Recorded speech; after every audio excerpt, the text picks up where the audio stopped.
Aloe is a botanical genus with hundreds of species, and in this video we will show you how to grow the Aloe Vera species, also known as Aloe barbadensis. This is a succulent plant well known for its numerous health benefits. We will see all stages from cultivation to plant care, leaf harvesting, and gel conservation. This plant can be easily grown in pots or in the garden, and is propagated from the shoots that grow from the plant base. It grows a lot and spreads relatively quickly, so over time it will give you many new plants. We have all these pots full of plants that were taken from the mother plant, which we can see in the spot. The mother plant is more than 17 years old, and all these pots already have several plants ready to be transplanted. So let's see how to do the transplant. Transplanting the shoots can be done during spring and summer. First, the plant is removed from the pot. The shoots must be removed carefully with the root.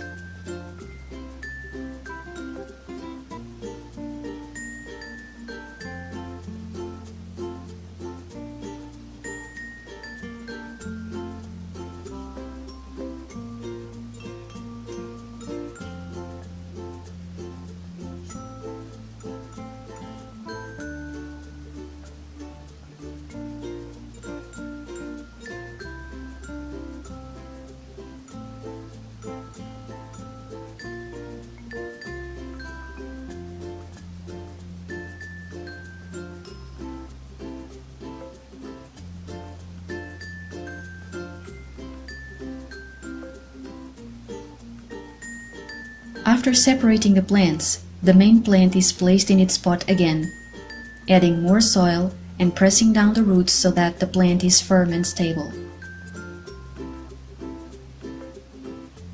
Aloe vera is a plant that requires little care. For good maintenance, dry ends can be cut. The soil can be watered only if it is very dry, and no compost or fertilizer should be added. It is a plant that almost takes care of itself. The shoots are placed in other pots so that they can develop freely.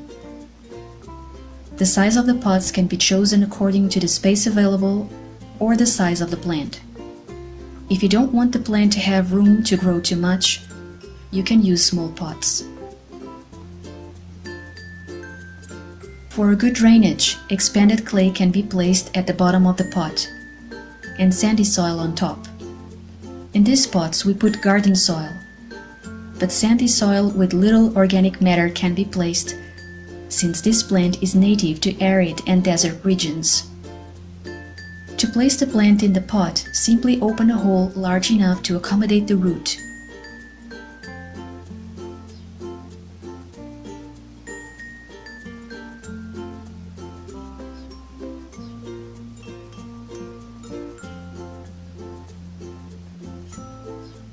Cover and tuck the plant in the soil so that it grows firm and stable. If it is grown in the garden, a spacing of at least 80 centimeters between plants should be left.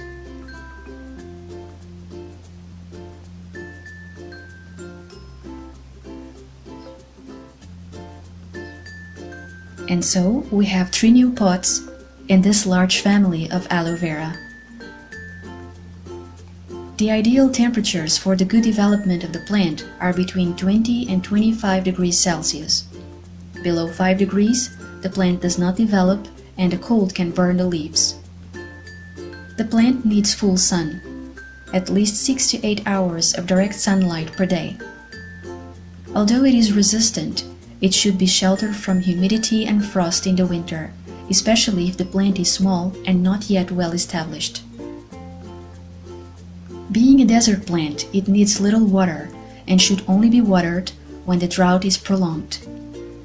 In the summer, it can be watered once a week if the heat is persistent. Leaves can be harvested when they are quite thick and between 25 to 50 centimeters in height. The first leaves to be cut are those on the outside, which are slightly fallen. If you wait too long, the leaves will start to dry and lose the gel. The cut is made at the base of the leaf, and in a large and well-developed plant like this, several leaves can be removed at once. In a smaller plant, up to 3 leaves can be removed at a time. Much is said about the bad smell of this plant, but we have never found the smell of aloe vera unpleasant. Opinions vary, so everyone should experiment and draw their own conclusions. It is, however, a plant too precious not to be used.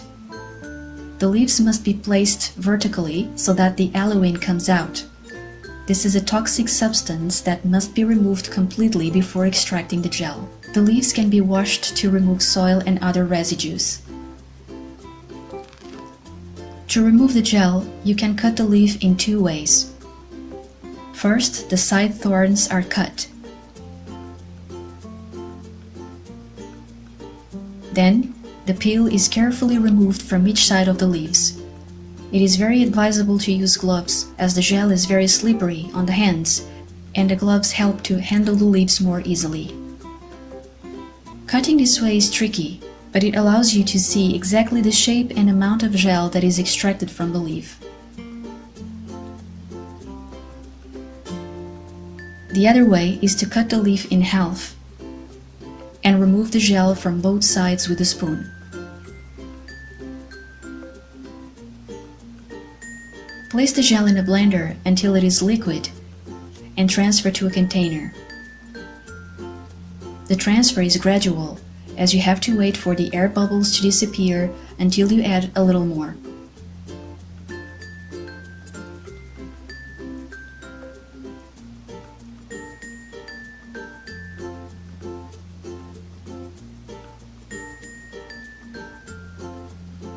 Straining the gel is optional and takes a little time, but if you want to do it, just use a strainer.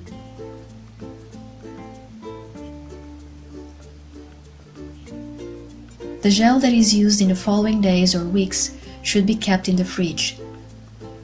Optionally, you can add vitamin E and essential oils, but if you have a very sensitive and reactive skin, you should not add anything. Store in the cold for up to 4 weeks.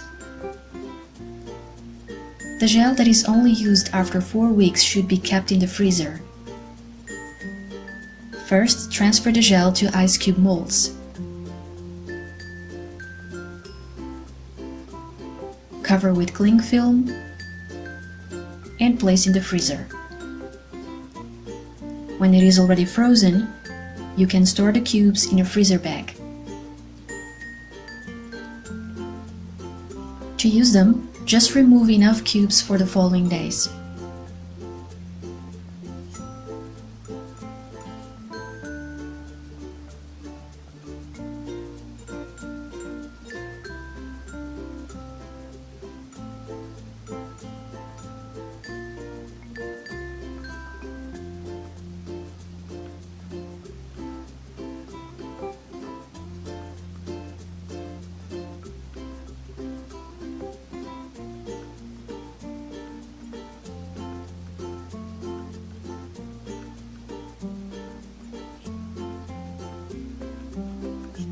Aloe vera leaves are placed in the compost pile.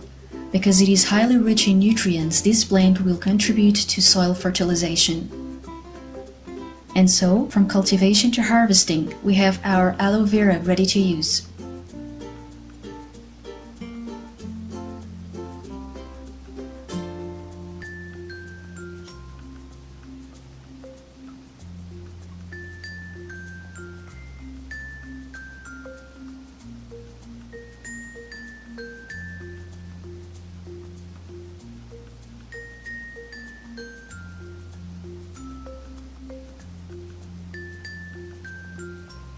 If you liked this video, share it, give it a thumbs up, leave your comments, and subscribe to our channel for more videos about the incredible world of plants and so much more.